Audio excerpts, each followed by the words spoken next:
Nominations are opening soon. Get ready to nominate yourself. So how I decided to run as an officer was actually a bit different.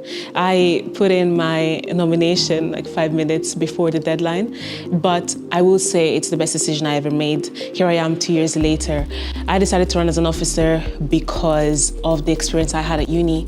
I was part of societies for my whole 3 years at uni, and I just thought, okay, why not do it on a bigger scale and actually get to represent students as well whilst doing that. I have thoroughly enjoyed this experience, and just being able to do what I have done, and all the skills that I have gained from it. Again, I wouldn't change it for the whole world, really. So the most rewarding part of being an officer, I would say, is seeing your ideas come to life.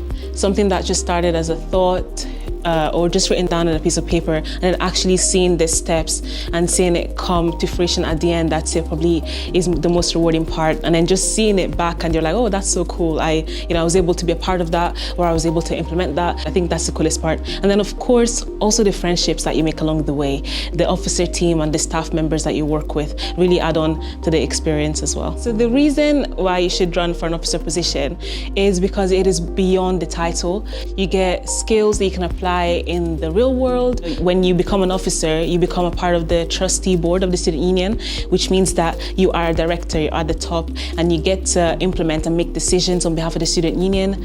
As well as that, you get to work with the vice chancellor, you work with the university executive board, work with different university departments, just to shift the focus and the direction in which the university should take, as well as, of course, working with students and championing their feedback to the university. As well as that, there's also so many different fun perks to being an officer, such as 31 days annual leave, you get a paid salary of 24,875, and of course, you can't forget about the free coffee that you get every day too. So if all of this sounds good and you have a passion for change, you have a passion for leadership, implementing new rules and regulations that will really impact the student experience here at the University of Brighton, then nominate yourself. I do highly encourage it, and I can tell you, you won't regret it because I know I didn't.